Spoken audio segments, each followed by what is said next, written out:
I'm Marisa Norcross. And I'm Dave Freund, and this is The Next Page, Marisa. How are you today? This cloudy, damp... Oh, man, I know. We have been having such beautiful recording day weather. We have. But, I think the day that this is launching, which of course we record ahead of time, but I think it's September 22nd. And that sounds about right. First day of fall, the autumnal equinox. I think, right? So I don't know. I'm not a meteorologist. So, but I do love the transition. I don't have necessarily like a favorite season. They all, but I love the transition time from one season to the next. So I'm not mad about the gloomy day. Sometimes it's nice to have a quiet. That's good. And you can't have sunshine every day because then you don't appreciate it. Right. It wouldn't be special. Right. Now, I almost sent you a text. I was at one of our member companies yesterday doing some training. Now, for our listeners, this would be a week ago as you're listening to this. Mm-hmm. And on their monitor in their reception area, it said 100 days till Christmas. I almost took a picture and sent it to you, but the person I was coming to see walked through the door. That is scary. 100 days till Christmas. Woohoo! Wow, that's exciting for you. I'm so overjoyed for you. I haven't started singing, but I guess it means that I don't know, maybe I need to start like organizing my shopping list or something. There you go. That is scary. And there's another positive to Christmas. The days are already getting longer. Yes. Not shorter. Yes. When you're at Christmas. Because right now, one of the things that we talked about before we hit record was that it's dark in the morning when I want to go out for my walk, and I'm having to adjust. Mm-hmm. But December 22nd is a happy day for me because the days start getting longer. And that's, see there? I guess and we get just a little closer to Christmas. I know, it's the most wonderful time. It is the most wonderful time of the year. All right, so today we're starting a 4-part series. Mm-hmm. This 4-part series is titled The 4 Dimensions of Leadership. And so what I wrote in my post that went out this morning was that everybody knows I love leadership. I love studying leadership. I love listening to great leaders. And I heard this teaching a few weeks back that was titled The 4 Dimensions of Leadership. And it really intrigued me. And so I thought, and the best way for us to learn anything, so I really want to suggest this to our listeners. If there is something you want to learn and you really want to have it ingrained in your mind, as you learn it, teach it. Mm-hmm. And you won't forget. So I thought, okay, if I really want to master this, I should do a 4-part series on it. And so I'll write something every week. I'll write podcast notes for it. We'll talk about it on the podcast. So within a month, I probably would be a relative expert on the 4 dimensions of leadership. Yeah. So the first one that we're talking about today is inside out leadership.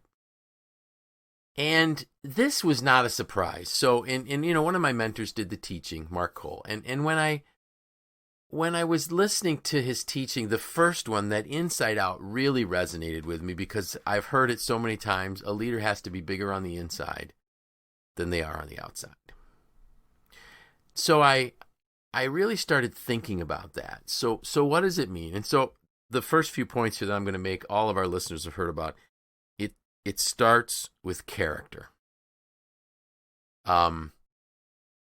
You got to be a person of character. You've got to continually build that foundation of character, being bigger on the inside than you're on the outside, doing the right things when nobody's looking, those type of things. But then the next part is you need to be highly intentional in your growth.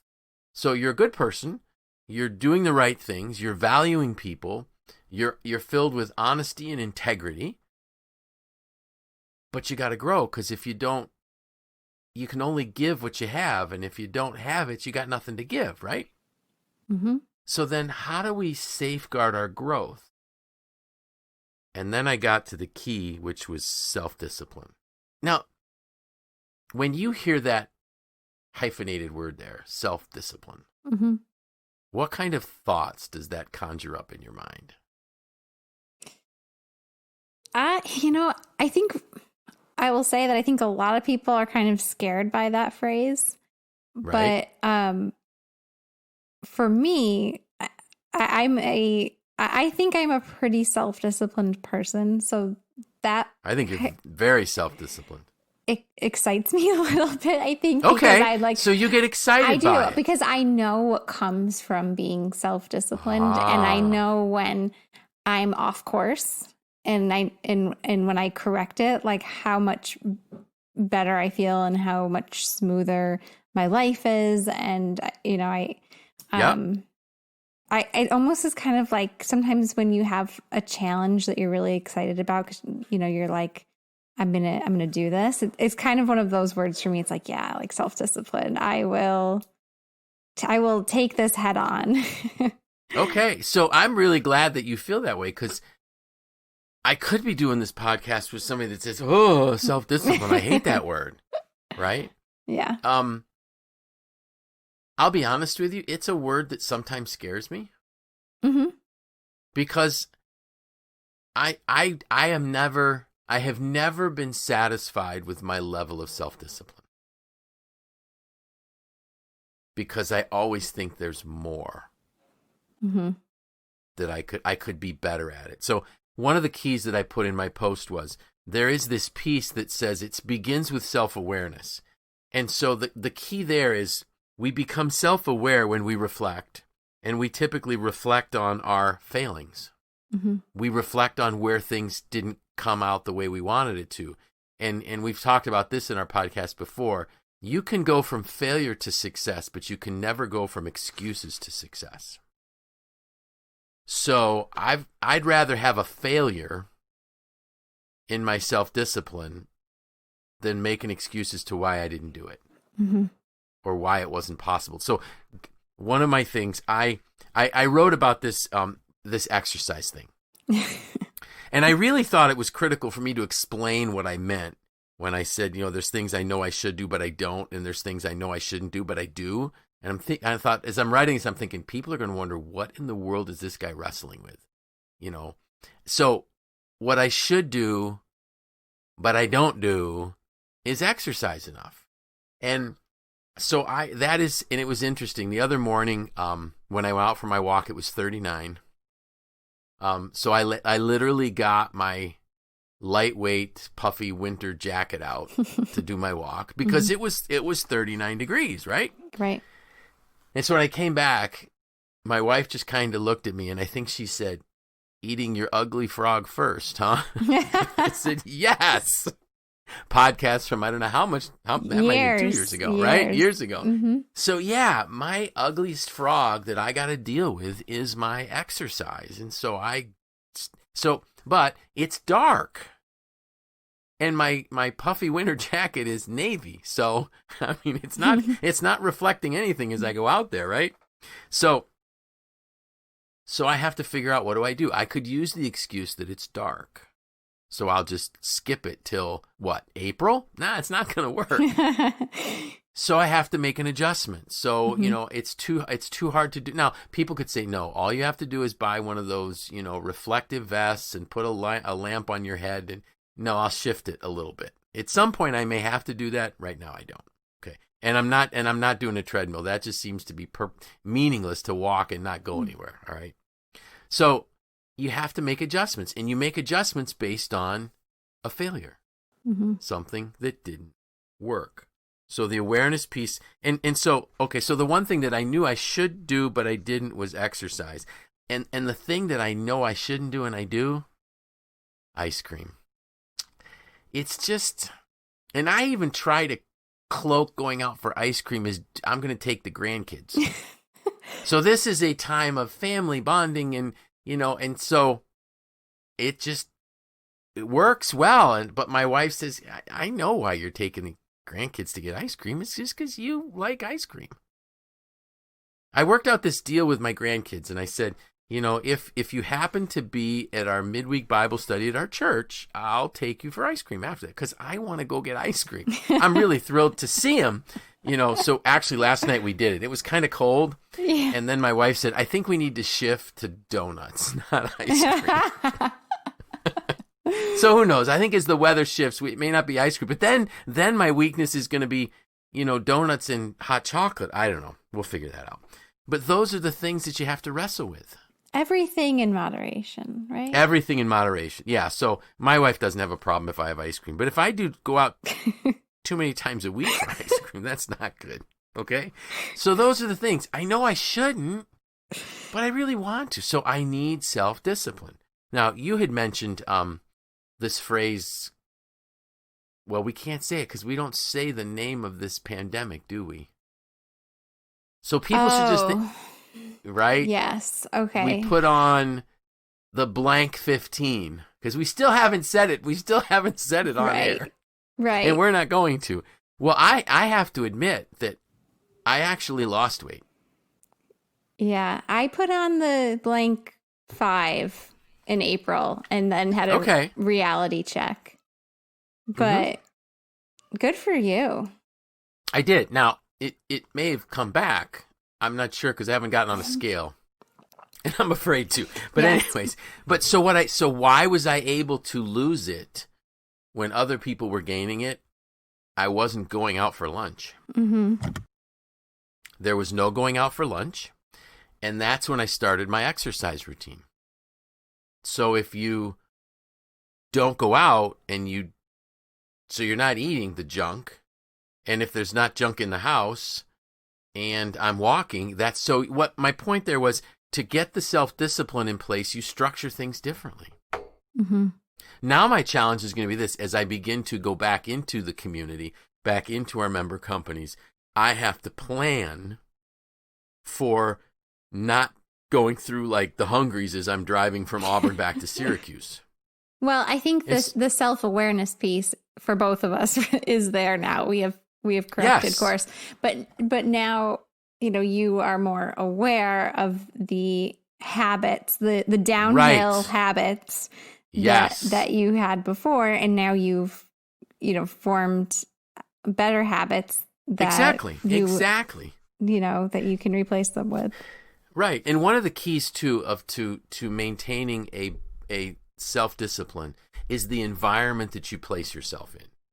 So you mentioned that you learned a lot of this self-discipline when you were in school and dance and ballet, right? Yes. Yeah. So what were some things that you learned through that? This conversation is bringing me back to like 2008 or 9 when I was writing my college entrance exam, because I think this is exactly what I wrote it about. But I grew up doing ballet and dance since I was, I think, like 2.5 years old or 3 years old or something like that. And I think that's an environment where I really learned how to be self-disciplined. And I was also like obviously going to school at the time and learning how to prioritize and make time management a big habit for myself, because I'd be at the studio for hours every night. I'd go to school and then I'd go to dance, and I'd be there, and I still had homework and still had dinner and still had all those things. And I think it was a really good environment to be around other people who were practicing self-discipline and to learn. Great. To learn, and looking at your notes, just kind of learning like how to know what you're good at, like play to your strengths. Yes. And kind of be okay with letting go of what you don't do well to make the space for the things that you do well. Exactly. Mm-hmm. Yeah, you hit one of those great points there. Self-discipline is most easily developed in our areas of strengths and passions. Mm-hmm. Because we want to do it. So if we want to do it, learn to be betterly. Wow, there's a bad English phrase. Betterly. Learn to be betterly. Learn to be more disciplined. Learn it better in those areas that you want to do it anyways. Yeah. And so, and there were a couple points that I put down here. Quit something you don't do well to do something you do well. So when was the last time people looked at what they were doing and literally evaluate, how am I spending my day? Mm-hmm. Every company needs to do this. MACNY needs to do this. Every organization I've ever been part of. What are we going to stop doing that isn't bringing the return that we need it to bring? families. The other thing we talked about before we hit record was the weekly pickup for, the trash pickup in the town of Onondaga happens now in the fall, right? Mm-hmm. And so everybody is looking at things that they don't need in their house and get rid of them before the truck stops, before the truck passes, right? Yep. It's the same thing. So what can we stop doing that we don't need to do anymore? Yeah. That will give us time to do the things we should. Quit something you're not passionate about to do something that fills you with passion. Because when we're working on things that excite us, it energizes us. We get so much more energy and passion. That's why a lot of people, when we did the book When by Daniel Pink.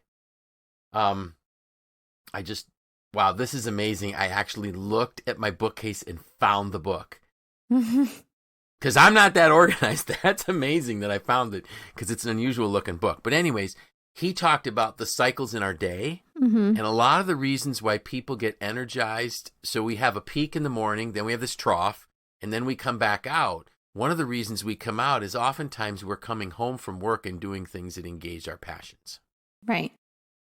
Perfect thing to do for help us with our discipline. Mm-hmm.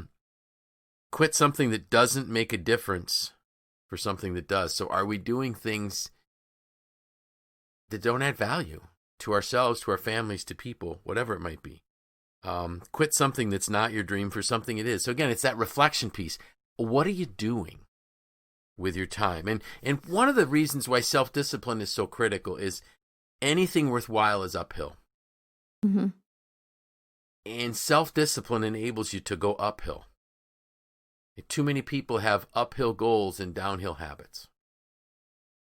Self-discipline allows us to create habits that help us moving uphill if we're just very focused on what we're doing there. Another point here was self-discipline is the difference maker between temporary success and permanent success. Self-discipline moves us from good intentions to good actions. It makes you do it. Yeah. I mean, I think a lot of this, as you're reading these, like it's about your priorities and your values, right? Like if you think about, there are so many things that we'd all love to do, right? We could say, oh, I'd love to learn how to knit, and I'd love to climb Mount Everest, and I'd love, right? And we, even have a lot of interest. But when you think about, okay, I have like a limited number of hours each day. But what are my priorities? And right. And so for you, right, you've decided that your health is a priority, and that's why you've committed to walking every morning, even when you don't want to, even when it's 39 degrees, even when you have to wear a headlamp, because that is important to you.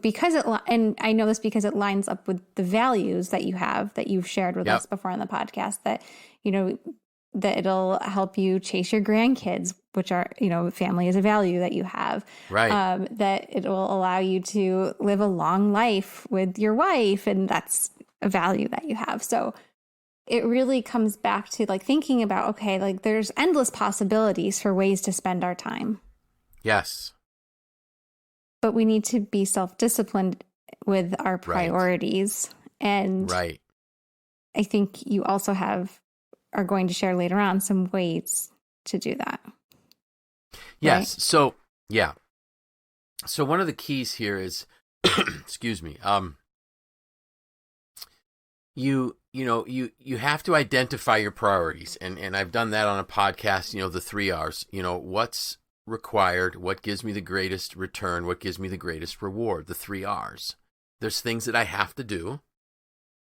And some of those things we have to continue to evaluate, because sometimes we may just think we have to and we don't anymore. What gives me the greatest return? So if I put some energy in this, it's going to move the ball farther down the field, so to speak, toward my goal. What gives me the greatest reward? What things speak to my heart? So you need to, so if you look at, when you plan your day, and some folks have taken the class that I teach called Making Today Matter, where we identify what are those priorities that we have. Are we working on the right things, that type of thing. And then looking at how do we fit those things into our day. And so one of the things is the things that you don't want to do, you do first. That's why I walk in the morning. Mm-hmm. And I've had to shift it a little bit, where it now is the second thing I do in the morning because the first thing I can do inside, where there's lights that I can turn on, okay? The other thing is that you could think about is when I'm walking, I can do something when I'm walking. So I'm walking to get exercise, but I can listen to podcasts, I can listen to audiobooks. I could intentionally spend that time thinking. Mm-hmm. So it doesn't take any brain energy to walk. My brain knows how to walk. That's a habit it's developed. Okay? And so that becomes one of the first things is how do I structure it? How do I schedule it? How do I create a habit of doing it? I don't think I'm ever going to enjoy exercise like some people do. I think you will. I think you will. You think I will? So you think I can create new neural pathways to enjoy it? I do. And I think especially because you just touched on it, there are other things that you're doing while you're walking that I know you really enjoy. Exactly. So that's good. I think you're going to build those pathways, and then you're going to start associating the things you really love with your walk. All right. So help me figure out, how do I put something in that I really love instead of ice cream? I think you should keep eating the ice cream. Oh, okay. It's not like you're eating endless amounts of ice cream. No, I'm not. I think that I am all in support of the ice cream. Okay. Because like you said before we hit record, because we talked about some of these, it's in moderation. Yeah. It's not like I sit down feeling sorry for myself with a half a gallon of, burned dairy up all night ice cream and eating it. I'm not. Yeah. Okay. Life is to be enjoyed. So there's self-discipline, right? But then there are things to be enjoyed. So I could actually maybe even use my ice cream as a reward. Or is that might be working against me. Oh, well. I didn't just say that. How's that? But if that is something that helps me stay disciplined, then that does work. So I think that's the part about self-discipline is based on reflection and self-awareness. So if there is something that works for you that keeps you very self-disciplined, do it. Mm-hmm. But the point is, we can't grow as a leader without self-discipline. Mm-hmm. And you structure things. So something else, somebody would say, so what should I do to be a leader? You need to read a book a month. Mm-hmm. You're like, what? I can't do that. Sure you can. Audiobooks. And if you buy it as a subscription in Audible, you know that you pay for it every month. Mm-hmm. You're going to read it because you paid for it. There's a way of creating discipline. Mm-hmm. And I have consistently read or listened to, if all transparency, a new book, at least one a month, for, I'm going to guess, 4.5 years, 5 years. Mm-hmm. The other thing is, I want to go back to the environment piece. When you were learning this self-discipline, you had mentors in your life that were showing you that. Mm-hmm. They were giving you the structure. And this gets down to the part about, are you the smartest person in the room? And if you are the smartest person in the room, you're in the wrong room. This whole teaching that I'm working through right now, I learned from somebody who's smarter than me on this leadership journey. And the exercise piece I picked up from John Maxwell when he admitted that he is walking/swimming a total of 5 to 7 miles a day. So that inspired me. So it's the environment that I immerse myself in. I'm listening to people, I'm talking with people that are living out values that I appreciate and aspire to. And that almost pulls me into a greater level of self-discipline. So that's what I mean by environment. You got to pick it. Choose that environment very, very well. And then the last thing I want to note here, and then, if there's something else that you think I missed, please remind me. Evaluate your life. When was the last time You really sat down and looked at how are you spending your time and treasure, your time and your money, and is it moving you in the direction where you want to go? Because if the answer to that is no, the reason is a lack of discipline. Either that or you don't really believe in where you want to go. So that's leading from the inside out. Mm-hmm. What did I miss? I think, the consistency piece is really important. Oh, absolutely. It's not like, you do it once and that's it. You're forever self-disciplined.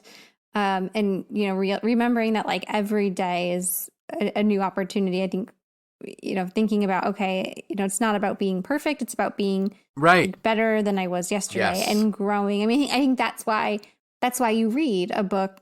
You read more than a book a month or listen to more than a book a month, but it's not like, oh, I'm going to read one book and now I'm changed.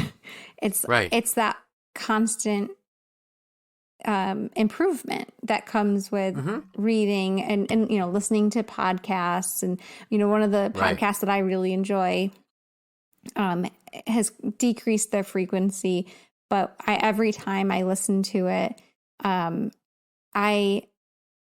like learning things and I'm thinking about different things that really help me and really expands your mind, expand my mind. And exactly. And so I think remembering that, okay, it's not like you're going to read one book and move on. It's like this consistency is what will make it ongoing self-discipline. And it's so important right now, I think, too, because a lot of people are off of their regular routines. So now is actually like a really good time to kind of establish some new self-discipline habits, because it's like you're probably already out of sorts. And, you might still be working from home or whatever. And working from home requires a lot of self-discipline. So it does. Now is a good opportunity. And I like how you brought us back to the consistency piece, because consistency compounds. Mm-hmm. It's like compounding interest. And you'll never, if I would say I'm going to read 60 books, like I can't read 60 books. Well, if you read one a month for 5 years, you just did. Mm-hmm. It's amazing how that compounds. And the other thing is that I'm not striving to be perfect. I'm striving to be better. I will never be perfect at being self-disciplined. My goal is tomorrow to be better than I was today. Mm-hmm. And the beauty is we get to start over every day. Mm-hmm. So just say, today I'm going to do this or that. So inside out, got to be bigger on the inside than we're on the outside. And when we are, we will have much more that we can give to others, because you cannot give what you do not have. Mm-hmm. So next week, we're going to talk about leadership from the outside in. And I just kept people thinking about that. I also wanted to remind people about Live to Lead, our virtual Live to Lead offer. So there will be a link in the description. Click on the link. It'll take you to where you can sign up for Live to Lead. You can get it at $20 off the list price. The price that John Maxwell Company is selling it for is $99. And if you get it through MACNY, you can get the MACNY discount, which brings it down to $79. Mm-hmm. You also get access to last year's content that is there for you on the Leader Pass website.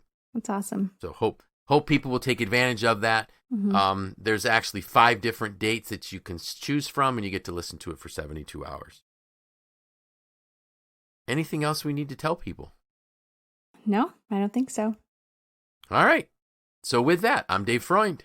I'm Marisa Norcross. And this was The Next Page.